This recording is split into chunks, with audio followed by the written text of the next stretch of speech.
woman as a servant. And here we go. 10, 5, 4, 3. Call to me, lands far away. Elves have forests to protect. We need to build a wall. Dwarfs their mines. Men their fields of grain. But we Harfoots have each other. For I must now wander this wandering day. We're safe. You have fought long enough, Galadriel. No. Put up your sword. The enemy is still out there.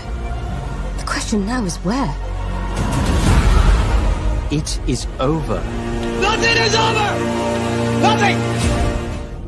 You were the chosen one! It was said that you would destroy the Sith, not join them!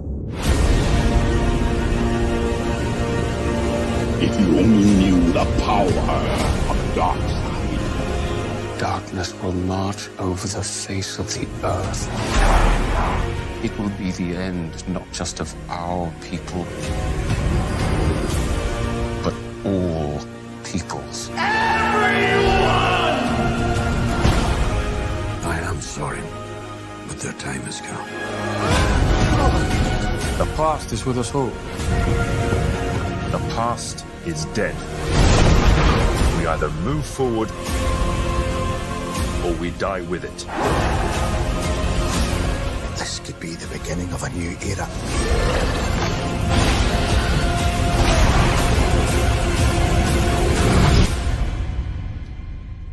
Away I must wander this wandering day.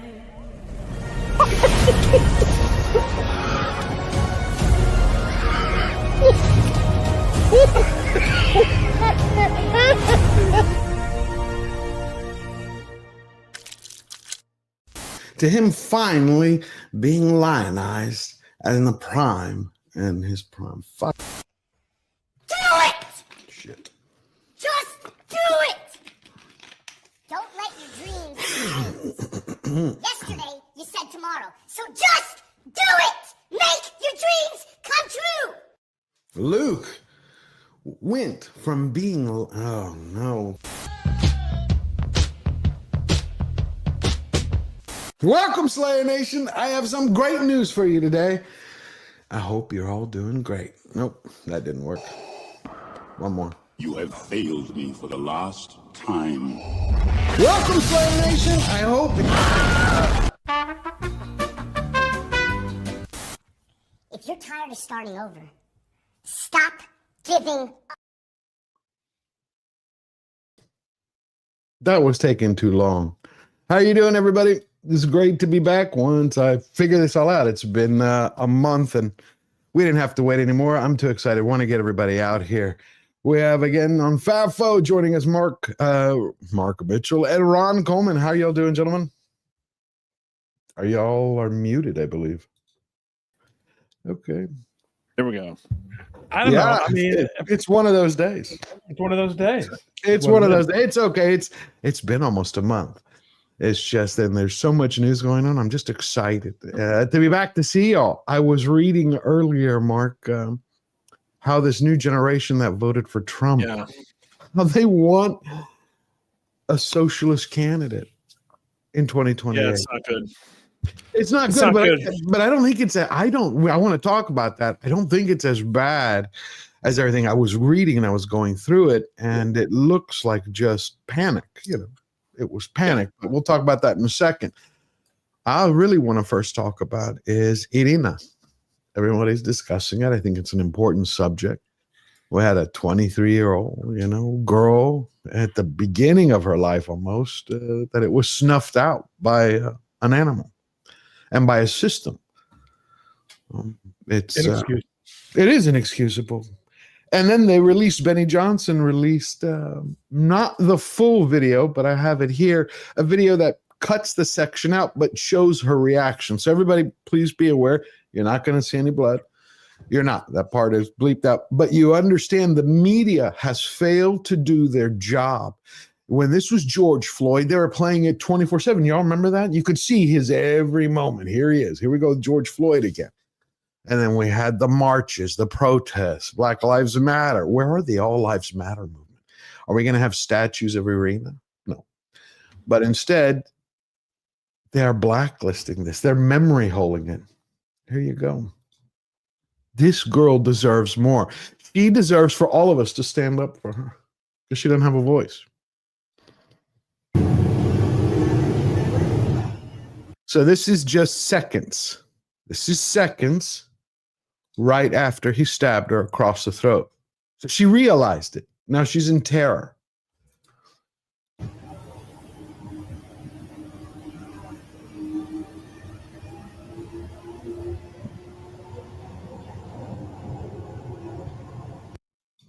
What happens is there's another video, but I was trying to figure out how to show it to all y'all, but it's a little bit more graphic, and it shows her collapsing about 8 seconds later. We don't need to see that.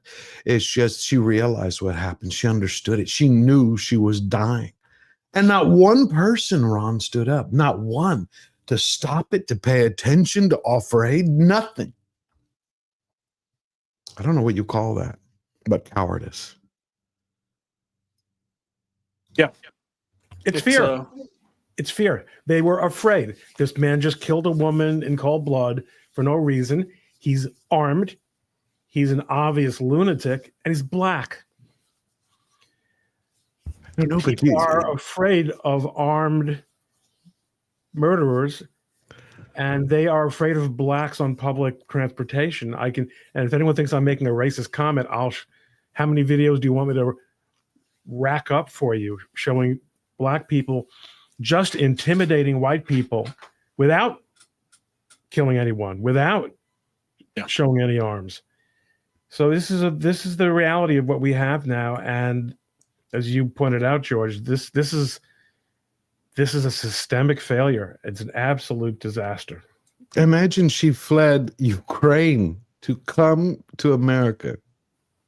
She fled war to come here. So in this, I blame so many people, from Putin to Zelensky to the Democratic Party to the magistrate. That's another question. They keep calling the magistrate a judge on the news and on the clips. And I was reading that there's a difference. It's a titular difference. A magistrate in most systems that I'm familiar with, certainly the federal system, we don't have them in New Jersey and New York, but they're like a justice of the peace. Right. You know, they're supposed to handle essentially clerical things. Right. In the federal courts, they often are given much more substantial responsibility. But what happened here, I don't understand at all. But there are so many. You know, I watch a lot of aviation videos, and I've learned this expression of the Swiss cheese model. Okay. Where if the holes there are many redundancies meant to prevent disaster, but if the holes all align in every slice of Swiss cheese, your unwelcome substance is gonna work its way through, and that's. I don't think they had a lot of oversight. I don't think they had a lot of things in place. But there are many junctures of choice, of decisions that were made or not made, that resulted in this outcome. What do you think about it, Mark? You think this is because they're going to politicize this, but both sides are going to politicize it. Oh, it's already been. I know, but do you get a sense of which way? And I hate to ask this question, but we have to ask it in the times we're living in. Which way this is? Is this waking up the American people? When we talk about Zoomers, I think it'll be a little bit more clear that we're in a non-Republican versus Democrat paradigm now. We're in something entirely different. And I don't know how big of an issue that this is going to remain. Let me just step back and say like a couple of things. First, there were people standing there just filming her as she bled out. And apparently some guy did come like 2 or 3 minutes later and tried to help her. And so I think there's an aspect of fear, but I think what we're also witnessing is probably a layer of societal collapse because people just don't care about their fellow humans anymore. Everybody's being dehumanized. And a lot of this is because of divisive Democrat rhetoric about Black Lives Matter, and you're not allowed to say all lives matter and all this stuff. And then also, this is very much something that they've cooked up with their policies because these were the defund the police people. These were people who were letting violent criminals out on, cashless bail, and everybody knows it. And people were very against those policies. And also violent crime, we don't talk about it that much because of the border and the economy. Violent crime was the number 3, number 4 issue. And the polling on violent crime getting worse was really, really, really bad under Biden. I just went back and looked, and there were some polls where Republicans were leading by 15 points on the issue of violent crime. Now, why didn't Republicans win by 15 points? It's because people have other issues. Maybe you care about abortion more, blah, blah, blah. But this was wild because the media just absolutely embarrassed itself in a way that everybody on Twitter knows. Like the second that video dropped, within an hour, all of Twitter was talking about it. Elon Musk was within 12 hours. Elon Musk got it. Trump got it within like a day or two. And immediately Trump is getting involved now. Maybe he's going to send the National Guard to North Carolina. And now he has Pam Bondi filing federal charges. I think they're going to go after this guy to try and execute him. Yes. Maybe even publicly, like very rapidly. And so I think he's using it as a chance for optics to show that justice matters and there needs to be swift retribution for horrifying crimes like this. And but not only that, it's political bait. It puts the Democrats in a terrible position. I think George, do you have the clip of the federal prosecutor at the news conference? No, I have President Trump's clip, and I also have White House press secretary. Let's see if I can find that for you because well, I mean, basically they ask him, it's Ron Coleman, right? Isn't this political activism? And the prosecutor says, political means that there are two sides. What's the side of mass murder on public transportation? Right. Is good. Ron, you and I both know that we would have 3 years ago, I would have said, you know what? George Soros really is trying to undermine America by putting these DAs in. I think there's some of that, but I think what we're seeing now, these Democrat policies, is it's all just a grift. It's been accused, I don't know if it's true or not, that the magistrate in that particular case has ties to a mental institution that may or may not recycle people like this. Right. But then Elon Musk is out there. Sorry, go ahead. Oh, just say Elon Musk is out there tweeting a really great clip about how I think a police chief came out and said that on average, I don't know if it was in that person's state or locality, but murderers are arrested 11 times before they murder somebody. I think that people make money off of having these people get recycled in and out and get treatment and get consulting. And so that's, money's more important than people's safety.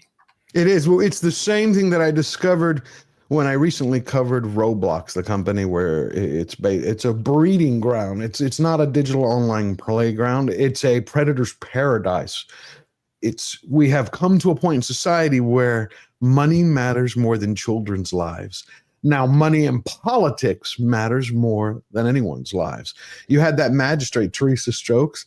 There are multiple accusations being made against her that she runs a mental health facility, like you said.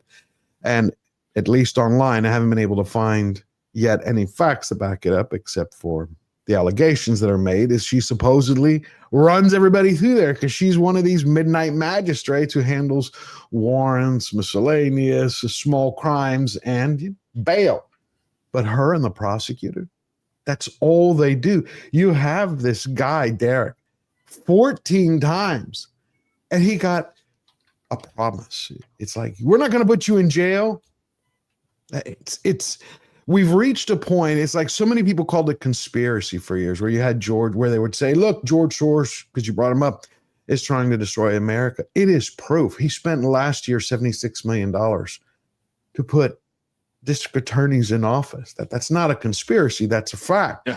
Two of his district attorneys, one in Northern Virginia, actually wants to create the same system that they have in the UK that they're testing, a two-tier justice system based on diversity, equity, and inclusion, where if you have two thieves and one fits into a minority group, they don't go to jail for the same crime. It's horrifying. It is horrifying. I mean, they already kind of have that, right? Like they have all these horrifying situations. I read one where this guy called, apparently a 10-year-old was being abused inside the house of like refugees, and the cops like took him away and arrested him and allowed the child to be abused. It's getting really crazy over there. And I don't know. I don't follow Europe too closely. I know there's a lot of unrest going on. I think there's a major protest tomorrow in France. I don't think it's about migrants. I think it's economic.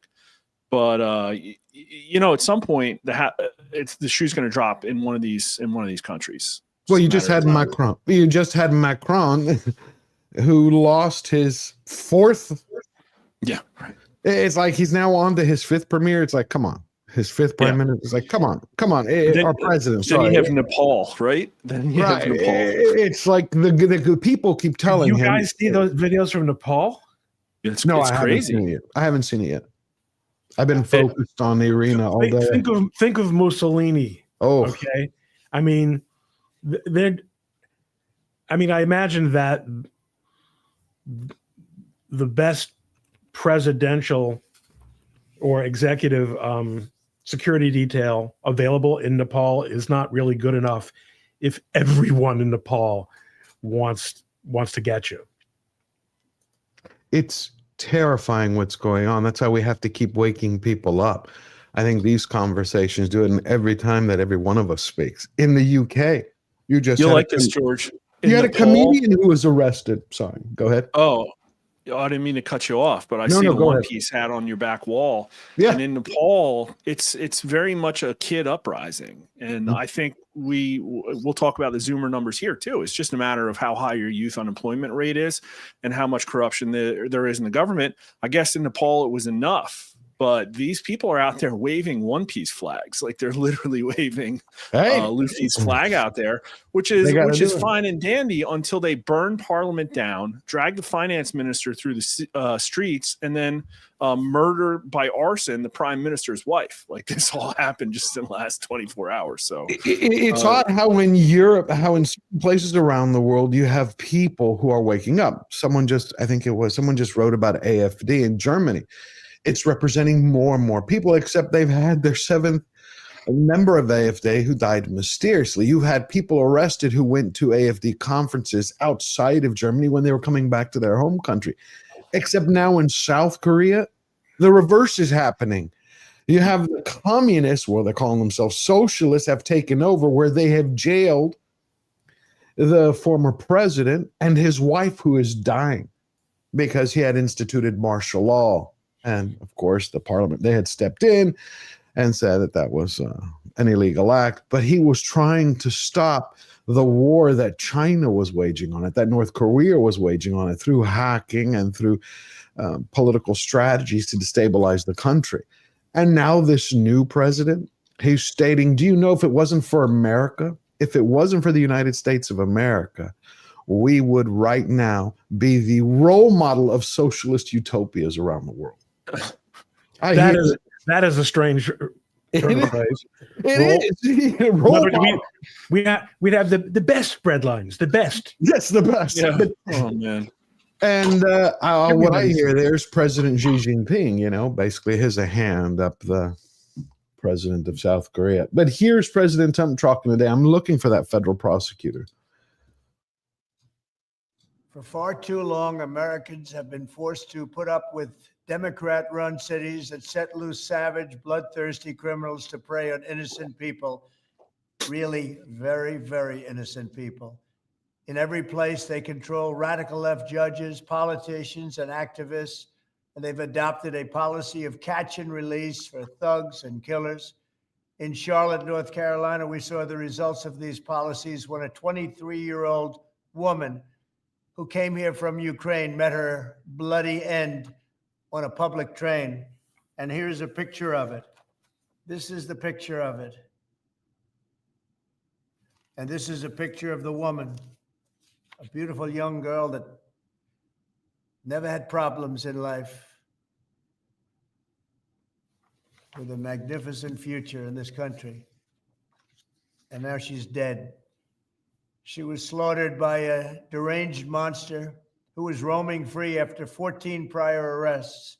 We cannot allow a depraved criminal element of violent repeat offenders to continue spreading destruction and death throughout our country.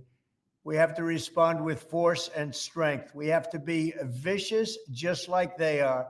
It's the only thing they understand. 24 of the top 25 most dangerous cities in America are run by Democrat mayors. 50 people were murdered in Chicago in recent weeks, with hundreds being shot. And it's time to stop this madness. The people. It is. It's time to stop this madness. I think we should go back to a time. I was looking at Hammurabi's code, where it was one point where judges were held accountable for some of their crimes. Also in the Tang and Qing dynasty in China, if a magistrate actually made a decision that ended up, let's say, freeing a murderer who went to murder again, they got flogged and beaten in the public. It's time. We need to hold judges accountable. I don't know how we can do it. I defer to Ron on whether that's legal or not, but I bet you public opinion would probably be behind it. Ron, you're on mute again. We know it's not legal. We know it's not legal. The question is if we could have Hammurabi's code, apply here. Is that really a choice we would make? See, here's the thing. I mean, we have a problem with grossly unqualified and corrupt people at many different levels in the judiciary. But if you instituted a rule like that, how would you ever get anyone decent in the judiciary? I see. It wasn't about mistakes. I understand, Ron. We're talking about people. It's like when they go cashless bail. Well, that cashless bail and that philosophy has led to prosecutors not prosecuting. The only way all right. So cashless bail is only possible when legislatures make it possible. Correct. Right. Those people need to be held accountable. 100%. What about the judge who's like, they would just judge in Michigan 3 weeks ago, who had a violent offender who beat his wife.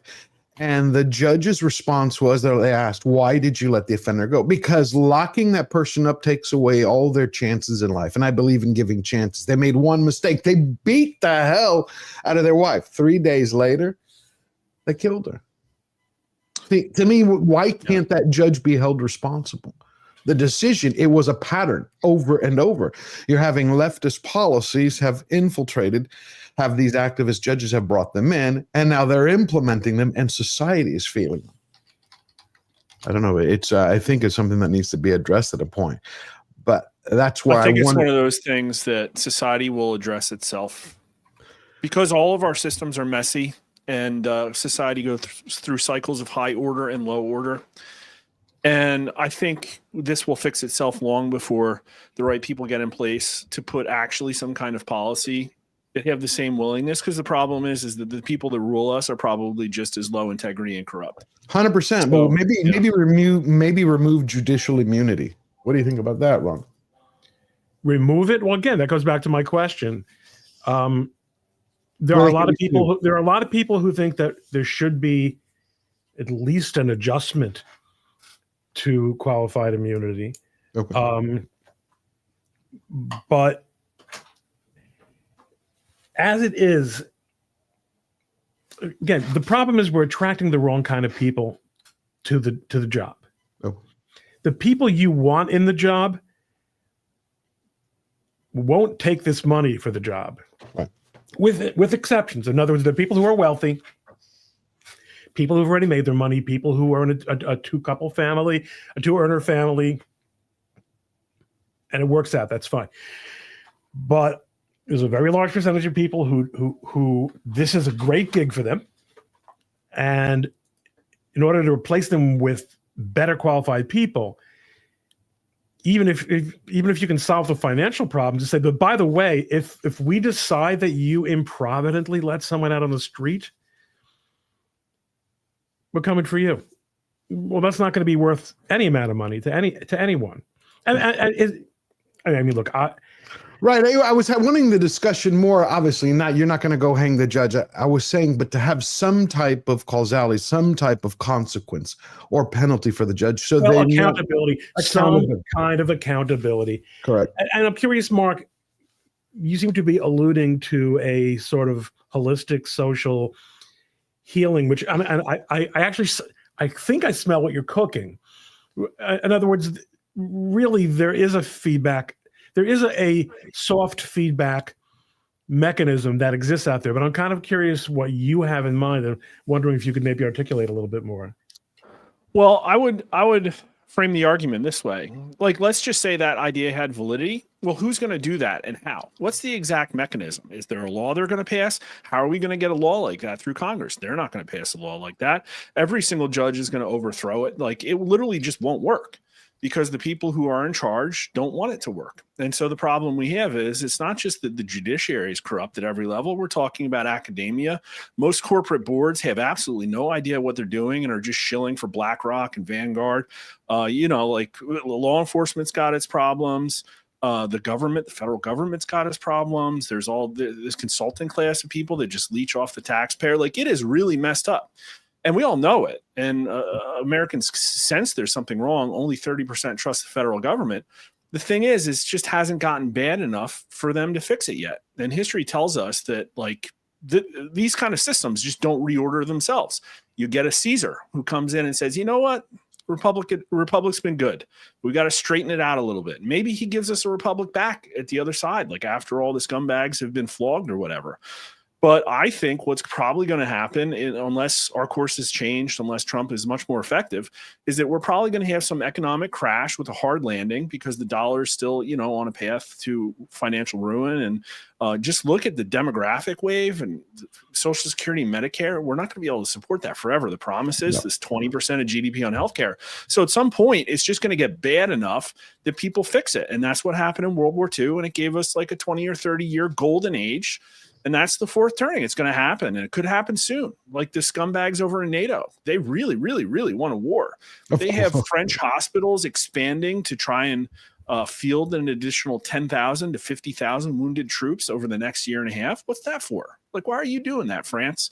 So I don't know. I just think it's great. And why does the Islamic Republic of France going to want to do it? That's even a better question. That's because they want to instigate this war with Russia. They want to kick off World War III. Now it's going to be Russia and China.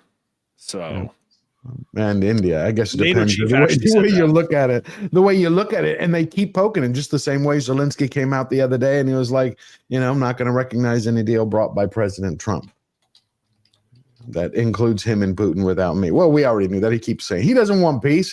And today you have the new bill that the rhinos are pushing forward, the Defense Authorization Act that they want to pass, the defense spending bill by Thanksgiving, where they put two poison pills inside of the package.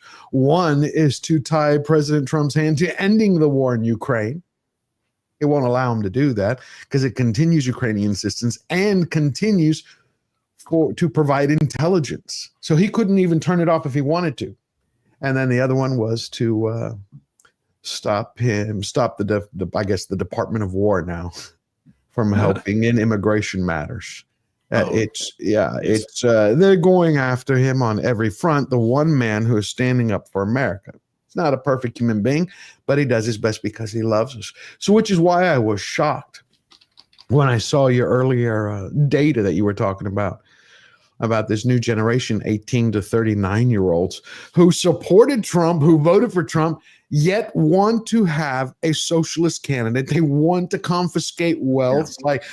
Do they not realize that taking a yacht and taking a mansion is not going to solve their problems? I think either they don't have education. It's like they supported Trump, but they didn't understand Milton Friedman, or that capitalism leads to freedom. Someone sold them a bill of goods that socialism is going to save them.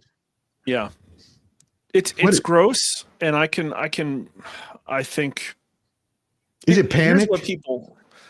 I think it's anger, frustration, and a lack of fairness. Okay. Yeah. I mean, I think the lack of fairness and resentment. resentment. The system, what the biggest way I'll start this is that Gallup just put out a poll that they test every couple of years about people's opinions of free market capitalism and socialism. And I don't want to get into a debate about whether we have free market capitalism or not. I think not, but it's down to 54%. And so free market capitalism might have worked for you. It might have worked for all the boomers. It's not working for the Zoomers right now. And it's not just economics. But when they're answering that question, Mark, do they have the slightest idea what they're talking about? No, Their economic literacy is zero. Yeah, they think they're against free market capitalism, but because they have no concept that if there's no free market capitalism, they don't get lattes. They don't get Xbox. They do end up in bread lines, though. But they don't. But Ron, the boomers and Gen X raised them and trained them. Like, that's the problem, is that you have these boomers where the asset prices go up, their stock portfolio does well, the market is, they get 3 Airbnbs. And meanwhile, they know they're aging. They need to support the social safety nets. So they force migrants all over. They're taking the jobs. The entire system is arrayed against the Zoomers. And no, they have no idea what these words mean.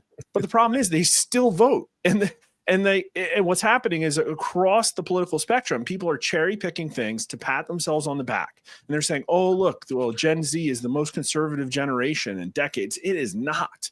It's the Trumpiest that 18 to 29-year-olds has ever been, but Trump is not a conservative, as we're going to find out more. He won because of economic populism, but the Republicans don't want to hear that. They just want to stay in their comfy little, offices, calling the donors and sucking on the donor teat. And they're going to have to pay the bill is coming very, very due, because, it's not just like, hey, most of these people are Democrats and then the Democrats want a socialist. No, it was like 57% of Trump voters. Yeah, I'm looking at it now. 57% of Trump voters say that they want excess wealth confiscated. Including, and they want to punish. They have no problem. It was 45 or 48% have no problem with punishing people who use pronouns incorrectly. It was wild. Right. It was wild. Yeah, like you voted for Trump. Yeah. I'm like, you voted for Trump, and you believe in socialism. But I think part of that is because you got this generation of 18 to 39-year-olds who have debt from college. They either can't buy a home or they've got such a high mortgage payment, they're crushing their debt. Food prices, automobile payments, it's just a lot. So could it not just be pure, sheer panic? And they're just grasping for anything because it's always coming from the left, since they control the media mouthpiece. There were some other questions in there that kind of gave me a feeling that things weren't quite as dark. It's more bitterness. It's not because there was a question like, how confident are you that you'll own a home? And it's like, well, out of 18 to 39-year-olds, it was like 30% still had a home, and another 30% were very confident they would get one. And then there was another one where it's like, are you doing well? Are you struggling? Are you in crisis? And only like 30% said they were struggling or in crisis. The problem is that their world is just very different than what the American dream was. The American dream, and I know people say, oh, it's home ownership. Oh, it's this, it's that. No, it's like you were brought up in a community where everybody liked each other and shared cultural values. You were taught God, country, and family. You were able to get a job. The job liked you and wasn't trying to undercut you with foreign labor. You were able to find a mate because the women weren't insane, and you weren't taught that you need to comparison shop all the way to your 40s, and you didn't go to college and drink. And also, to combine your last 2 points, you could go to your office, and we're not talking about the 1930s here. Women are in the office. Men and women are working together. And you could meet a girl in the office, and you could say to her, "You look nice today." You want to get lunch sometime? That's right. You could do that without any. Forget about the socioeconomic, the men not getting promotions because they need to only promote women or minorities. People are afraid to even talk to each other. Oh, I just turned on I have to go like this, I think, now to get it to stop doing it. I have one. I just got a new camera. Okay. And it's moving with me. No, really but you're right. Except the fact that you have half the men are terrified to talk to a woman. All the women, you can see they're complaining. They've either screaming at a primal scream retreat, and they're talking, or they're saying that no one will talk to them. There's a video of one woman. She's done 4 or 5 now. pretty good looking woman. She goes out to a bar. She leaves. She goes, I'm tired of all of this. I just wanted to go have a drink, have a man grab my boob, take me out, and have a good time. I mean, she was like 35, 36, and it's one after the other. Can't find a relationship, can't find this. I'm like, well, how long did you spend at the National Organization of Women every weekend? This is the slippery slope, and we're now at part way down, and we're seeing the ramifications. What I want to know about these numbers, do you think possibly it's the same way many people, outside of maybe agreeing with Trump economically, agreeing to seal the borders, how some view President Trump as a middle finger to the establishment, to the elite, that maybe they view socialism as kind of like the same middle finger? I don't think so. I'm trying to make sense of how anybody who has read what socialism is, has studied 2 seconds of history, would never embrace it. So I'm trying to find a way to rationalize that. Well, they say they want a democratic socialism, so it's a little declaw. We're not telling them you're going to wind up in a ditch with a gun in the back of your head. Like, that's not what the questions are. The questions are just like, hey, here's a set of policies. Should there be income caps on wealthy people? And only 1/3 of Trump voters say no income caps. And so it doesn't matter whether, like, that's the problem, is they pull these things that mean nothing. Well, do you like socialism or capitalism? These people don't know what that is. But when you look at these policies, all I'm saying is, well, first I'm saying we're probably going in a very dark direction. But all I'm really saying is no Republicans don't sit on your fat asses. Like, you are going to lose. These people are not going to vote for Mitt Romney. No, they're going to vote for Trump. And if they can't get Trump, they're going to Bernie and AOC. That's what's going to happen, and that's dangerous. That's dangerous. Yeah, I don't think so. I don't see that calculus. I will tell you one thing. I want Mandani to win in New York, because I want to have a 4-year test case for everybody to see what happens when you elect a communist. I do. I think what's interesting, George, is that he's so lacking in experience and insight and rigor of thinking that when the disaster comes about, they will very convincingly be able to say it's never really been done properly. They do say that all the time. I was listening to someone the other day and I heard this. Oh, it was Patrick Bet-David. He went on Jubilee and he did the round table where it was capitalism versus socialism, and they would go into communism. And about half the students who came up to him, they compete to get in the chair and they talk to him. What did they say? It's never been done right. The U.S. has stopped socialism from progressing to its full blossoming maturity. These words, it was hilarious the way they framed things. And word salad academia. They're like, socialism has never been truly allowed to blossom in the world. He's looking at him like, do you want to go through the case studies like in history? And he's like, Cuba. They're like, oh, that's not socialist. I'm like, okay, what do you consider socialist? He's like, China. Oh, no. That's nothing. That was a revolution to help the people. I'm like, okay. So they changed the language, but the bottom line is, every time you talk about communism or socialism, the answer you get is it's never been done correctly.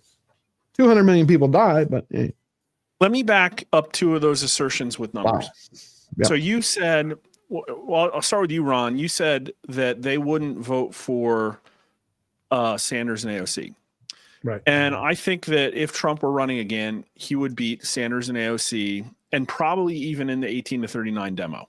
But we just did a matchup from May, and admittedly it's early, but Bernie Sanders beat JD Vance by a lot among 18 to 29-year-olds and 4 points overall. And so he hasn't converted all the Trump votes yet. And that's because I think he also hasn't campaigned for president. Yeah, he was asked the other day. Is he getting ready for president? He said, I don't want to look at that. I'm doing the job I'm doing. But do you think he can catch up? He has plenty of time. Yeah, of course. I think he's going to actually grow into the role. But I'm just saying, it's like, those people want Trump. They do not want Republicans. Trump is only underwater 7 points with 18 to 29-year-olds right now. Republicans are under 16 points. And the other thing is that, George, you had said, well, do these people hate the system? And I don't have a question like that. But what we do know is that the highest approval rating that Trump had among 18 to 39-year-olds, 60%, was in February and March when Elon Musk was going hog wild on the government. So I very much think that this is a signal of they hate the system and they want it torn down because it's not working for them. I agree. So I believe that. I think we have a DC bureaucracy, an embedded union party, which costs us $1 to $3 trillion a year, and they don't fix any problems. Again, you have a president in office. The Republican Party should be counting their blessings that they have a man with the courage, the stamina, and the ability to solve these problems. But when I've talked to people who are like 25 to 28, and they're like, they can't afford to pay their groceries. They can't afford to pay their debt off. They go, my house note's too high. I'm like, did you make those complaints when Biden was in office, when he allowed 20 million people to invade? Because that raises house prices. It raises the prices. Did you say that when Bush did it? Did you, not them or their parents? I was talking then later. I said, did y'all complain about this? Why are you complaining about it now? Why? Because now it's time to pay the piper. I'm very confident that if you want Republicans to be the party of economic populism, sheer middle-class economic populism, J.D. Vance is the right candidate. And not only that, will be even better than Donald Trump. And I think he's working behind the scenes to make that happen. Problem is 2026. That's the problem. The midterm. Right now, the Republicans are going to lose. Even with the redistricting? How they're catching up with redistricting after 10 years of having the Democrats redistrict all over the country? You think that won't play a difference? Well, first off, I think there's potentially a political price for redistricting, but also it's fine. It's great that you're going to try and play the Democrats' game, but you're playing catch up now. And the Democrats are going to like wag their fingers at you. And then, like it will help. They wag their fingers. They wag their fingers at Republicans no matter what. Right. Better they should let them wag their fingers over at something that most people understand quite well. It's a two-man game. I mean, what else you got, Mark? I don't think the political price is anything. No, I think that the Democrats are going to redistrict too, and maybe the Republicans pick up 10 seats. And does it feel good that then they win and we've avoided an existential disaster, but they haven't legislated like they promised to do? I see what you're saying. They're winning for the wrong reasons, and it's not 100% plan. It's plan B. But they have literally just abdicated Plan A. I see what you're saying. One thing that's changing fast, and in the very near future, is changes are being made in the Senate. Yep.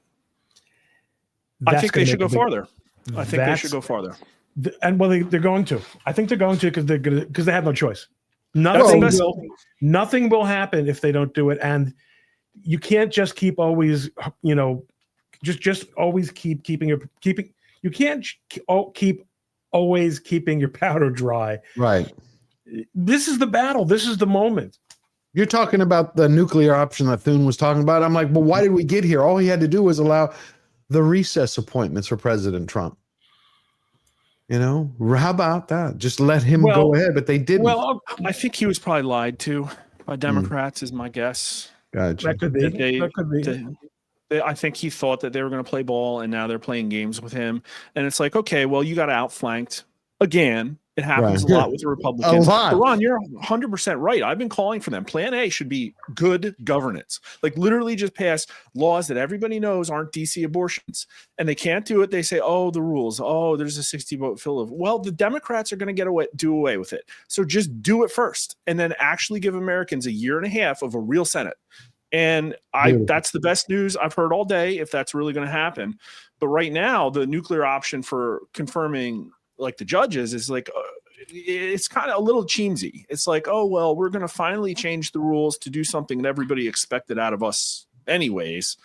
And all right. Why should we?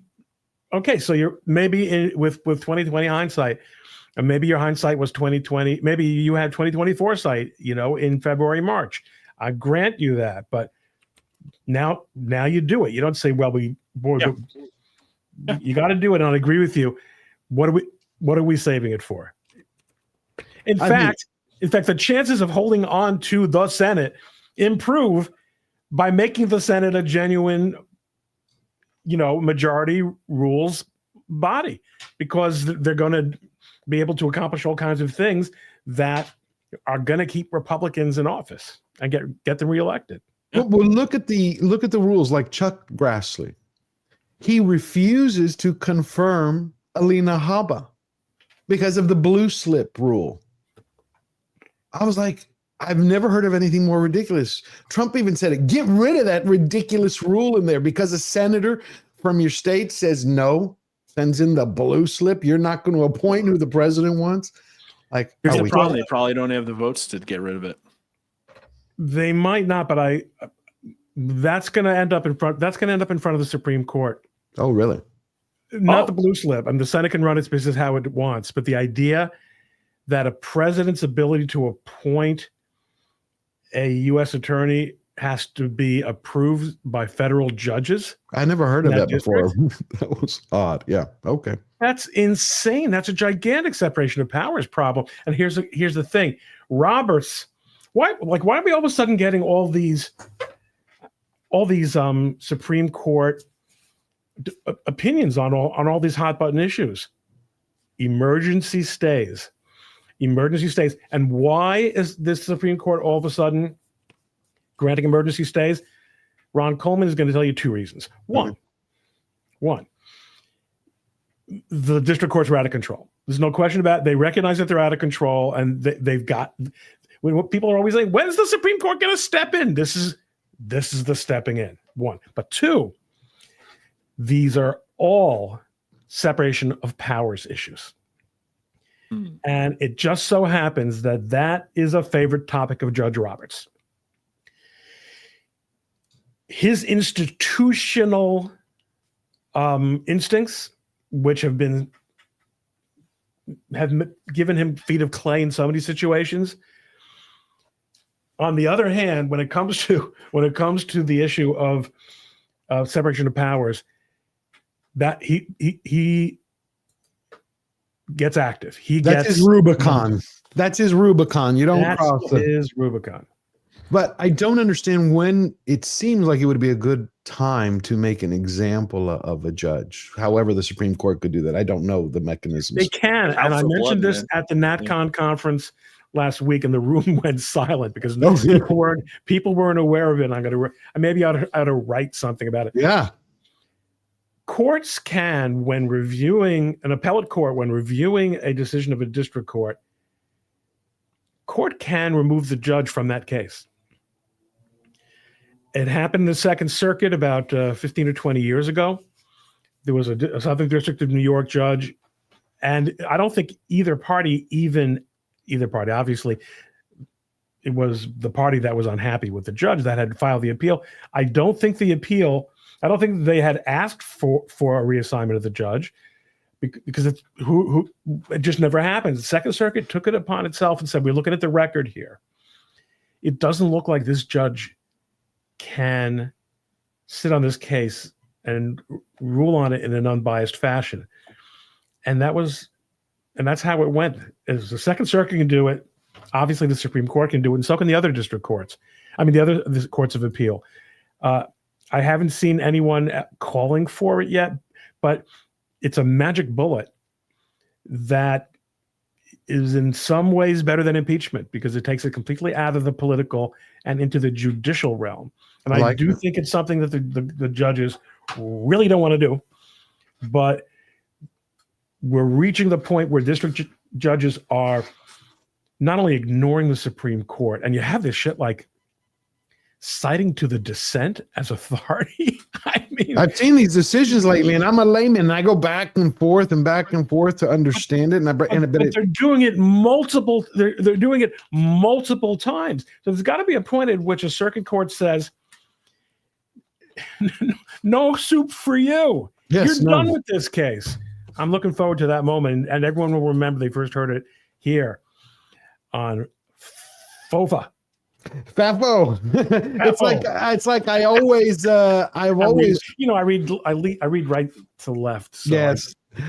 I've always paid attention to Margot Cleveland. I always look at Margot Cleveland, her posts after I look at yours, both of y'all's, but Margot Cleveland, she always breaks down. I wish you would break some of it down into layman's terms. She tries, but she does try. I go to Mark whenever I just want to try to snatch a moment, and I want to find out anything new coming down from the courts. I go right to Margot. Yeah, she's brilliant. I wanted to ask you this, Mark. I saw this August 27th.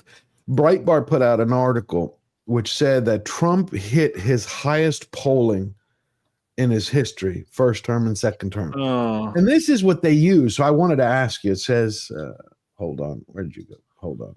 Here we go. Interactive polls. And then Daily Mail came out with one on September 2nd saying President Trump has, which is in the UK. I can't play it on here because every time I put the Daily Mail article up, it freezes StreamYards. It has too many damn ads. But this is the poll where they're saying he's now hit his highest. The Daily Mail had him at 55% approval versus 43% disapproval in the United States. Is that accurate? Because I trust your numbers. Nobody else. No, I saw that. Daily Mail isn't polling itself. I think they subcontract to somebody called JLR Partners or JLL Partners. They're okay. They're one of these pollsters. Well, really, there aren't that many that do what we do, which is we just literally poll every day. Okay. And so you're getting an uninterrupted stream of data from us. And what you see with people who like poll every month or two is that sometimes there's a lot more variability than you would expect based on the margin of error. So I think that's an outlier. If you want to put my screen up real quick, I'll show you exactly where Trump is right now. Yes. There you go. So this is the 10-period moving average. So that line is basically, we're talking about 2 weeks worth of data. So that's like 4,000 respondents. So these lines here have about a 1% margin of error. And the bright red line is Trump's term so far. The bright purple line is Obama's first term. Okay. And so you can see that Trump came into office kind of the same way he did the first time around, but the first time he just got absolutely brutalized. He's the dark red there, brutalized by Russia collusion hoax. And then you can also see that he was tracking with Biden for a while, but then Biden just got his Afghanistan crisis. Actually, like a week ago, 4 years ago, was the anniversary of the first FJB chance at football stadiums. You could literally see that on the chart. That's where that blue line just absolutely crumbles. So Trump was not a highly approved president, and we have him underwater right now, but not that much. This is actually the approval index. I have, another one with net approval, but it looks very similar. He's not a highly approved of president, but that's a function of the violent rhetoric and the insane left. But what I can tell you is that Obama is doing exactly what Trump is now, right? So this is like politics Jesus. Okay. Trump is now doing better than at this point in his term. So I think Trump's just going to kind of kick around, probably in the high 40s approval rating. And that'll be good enough, to have the rest of his agenda. It's just a question about, is that good enough for strong enough coattails? That's my question. Across the finish line. We just have to see. What do you think historically with looking at these numbers? Like, what is the number that he would need? Does he have to be plus another 5 points in order to carry people across? Because the Republicans overall have failed him in legislating, in doing anything decent. Everybody I talk to, nobody remembers the big, beautiful bill except to complain about it, except unless those who study politics, and then you start talking to them. The majority hard to convert generic ballot is the only thing we poll. We can't poll every congressional district. Polling congressional districts is really expensive and hard.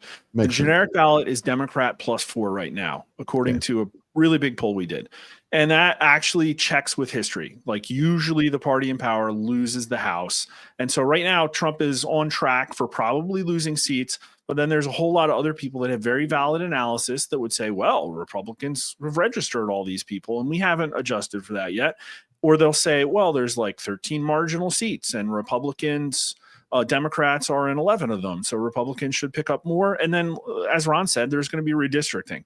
So there's all of these variables going on, but the problem is that like so few of them are just like Republicans are passing good laws and people are going to be enthusiastic to go out and vote for them. And right now, the problem is the Republicans' biggest opponent is the couch. That's the problem.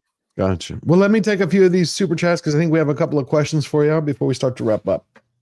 Hold on. We got $5 from Mark Daly. How does Elon Omar go from net worth of 0 to 30 million? That is a lot of wedding presents, even if you get married twice. Anybody want to answer that? How we have another politician just like Pocahontas who went from a couple $100,000 to being worth 14 million, and you got Elon. To be fair, when you marry your brother, you get a lot fewer wedding presents because it's only one family. Mark, it's crazy. You see these politicians. It's Nancy Pelosi, the same way. You saw how she doubled her net worth in about 15 years. There's a playbook. I don't know if they get handed a PDF when they show up in DC, but I'm sure she's like a do-nothing paid board position on the Council for Islamic Relations or something. She probably has a whole lot of stocks. She probably got some like consulting gig. The stock. It's mostly the stocks. But I mean, what part? The other part of the playbook is your spouse sets up a consulting firm. I got it. And then a lot of money that went to Ukraine. There's a couple of reports that seems to have found its way back. There's a lot of charities that were set up. Mark Daly for another $5. Bartleby Roberts, when asked to protect the Constitution and preserve the country, he says, "I would prefer not to." Roberts is a weird bird. Thank you, Mark. James OP for $5. I think your polls are way off. There's no way a young Trump supporter would go AOC or Bernie. The younger generations think they are both morons. Well, I didn't say that. I said that among 18 to 29-year-olds, Bernie does a lot better than J.D. Vance. And I think they like Trump, and I think they would vote and like for the personality that they think matches their opinions best. The problem is that their opinions are stupid. Like, they literally just don't know what socialism means. They don't understand that wealth confiscation or income caps are not free market capitalists. They literally haven't been taught this stuff, and it's not even their fault. It's literally the entire system failed, and they reaped the crap sandwich that just got dropped in their lap. And the question is, are they going to get mad or not? And right now they were relatively happy because they thought Trump was going to fix things. My biggest surprise was that they would turn over the keys to the UN. Like, they have no problem ceding authority to the UN. I was stunned by that. But they grew up in like multicultural public schools where every teacher worshiped the UN. Like, that's the problem. To me, it's stunning. It's shocking to me that the UN, to me, is a monster, a worthless one. But thank you, James OP, for that. We got two more. Eric Heffelfinger for $10. I'm fine with people like Bill Gates or Jeff Bezos paying an extra $5 million in taxes. They'll be fine. But we can't limit income or tax anyone of income level more than a quarter of their income. I personally think we need to abolish the income taxes and go back to how we were from the founding until 1913, where our federal government was funded through excise taxes, land sales, and tariffs. You're not going to fund the world's largest and most effectual military on the healthcare is the problem. We're paying what, like 12-13% of our GDP is taxpayer funded healthcare. Like, that has to be rapidly right sized, like by 50%. Then we have a fighting chance. And so security on top of it, you're having generations. It's how long is it going to go before it busts? I mean, we hear it. It's like the next decade, 2 decades, the next generation. It's basically meaningless going bust. I mean, it is already. It's been integrated with the general budget. It's just not counted in the budget. But general revenue, I mean, they're just going to use general revenues until we. I have no money. So the bond vigilantes puke, I guess. What does your gut say about the midterms? Do you think Trump will be able to? I know I asked this earlier, but I want to ask it again before we wrap up. Do you think he'll be able to break the streak? Just like instinctively, not numbers wise, just like your gut. I think we are on the path for a real nail biter that's probably going to give me an ulcer, and everybody's going to want to know the answer, and I'm going to go to sleep at 3 a.m. every night because I don't know. And then what'll happen is we'll be surprised by something, and everybody will be like, "Oh, you're such a scumbag, you were wrong." And I don't know what those surprises are going to be. It could be like, "Wow, they arrested Act Blue, and now there aren't $3 billion of foreign money in this election, or it could be, wow, the Republicans like just didn't show up because they don't want Trump to have his agenda. I just don't know what it is. So I'm sorry, that's a bad answer, but no, it isn't. It's honest. That's all I can ask for. Ron, what do you think? You think Trump will hold it? Will have big enough coattails to hold the midterms for the House? You're muted. I've been very bad for that tonight. I think the redistricting is going to matter. I think that the Democrats keep stepping on rakes. There is a real, our first story tonight, this awful violence. Yeah, they know. Yeah. Yeah. I mean, that only cuts one way politically. A lot of people are really getting tired of this. Well, they support criminals. You're right. They support criminals. They support criminal illegals. Now they're complaining that he's blowing up Venezuelan cartel ships, boats filled with drugs. They won today. That happened. Did y'all see that? Did y'all see that clip? Yeah, yeah. And everybody's out there. Ron, you're 100% right. The problem is that like I could give it for every point you have. I don't want to be a doomer or devil's advocate. I could give you an opposite point, and it's like, well, look at how Republicans have been performing in these special elections.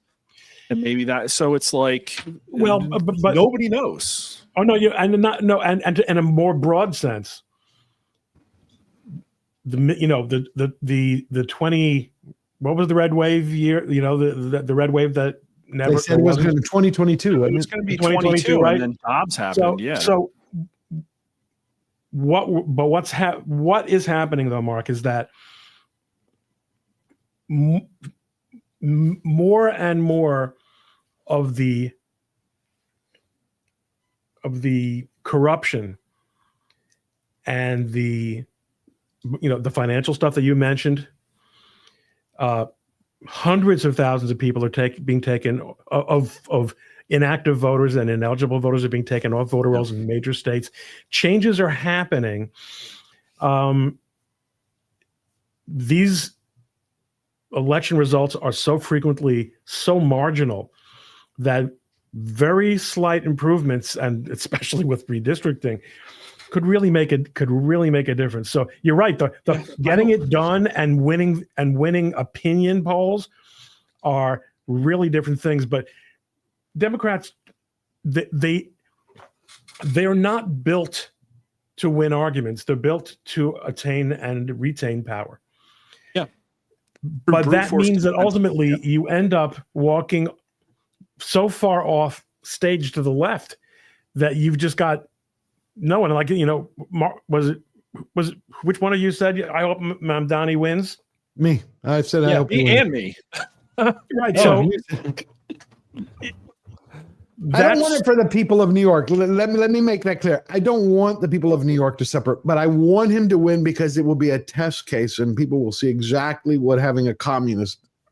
Yeah, or it'll tell you how communist their city council already is. Because if they didn't want him to do that stuff, they wouldn't let him. But we'll see. Because if Mamdani gets in and he's effective at doing socialist policies, New York had it coming. It was just whoever got there first. You know what I mean? But it's like, you're right. The election integrity stuff, I think there's a lot of stuff coming. The financial stuff, I think Trump can fix a lot of things.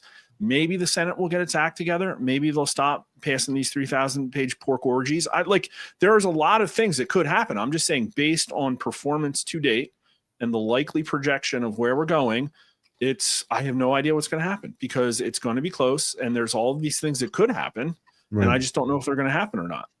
But I think it's like the polling's not going to tell you. You know what's going to tell us is and I haven't polled New Jersey yet, but I have a thesis of what I think I'm going to see in New Jersey, which is that I think probably Chitterelli is going to lose by more than he lost by in 2020, despite all of the country's shift to the right. And that's because everybody was really, really, really pissed at Murphy because of COVID stuff back in 2021. And now there's no more Murphy. And there's no more Murphy. And Mikey Sherrill is like, this is what they're going to run across the country. A lot of really fluffy moderates with a lot of hoorah patriotic ads and a ton of foreign money paying for those ads. And the Republicans are like nowhere to be found. But this, again, Iowa State Senate seat, not very important. Democrat National Party was all over that thing. Republicans were nowhere to be found. And so I think that they are not in the business of winning elections when Trump is not on the ticket. And that's what we're going to see, I think. And we'll know it. the special elections will give us a very good idea. That's a good point. That's a good point. That's a very good point for us to wrap up on. I think, again, you have the Republicans. They don't want Trump to finish his agenda. They want him tied up with the Democrats having the House and dealing with who knows how they've said they want to impeach him. It's just disgusting that we have a president, a once-in-a-lifetime president who can actually fix most things, who can actually change the Republican brand and make them electable for the next 40 years if they would just do a little work. Meaning care for the people. I think the special interests really matter. You have Cassidy, you have Tillis, you have John Thune all out there, really negative and aggressive language about RFK Jr. And they've taken money from pharma. You know what I mean? I think it's in many ways as simple as that.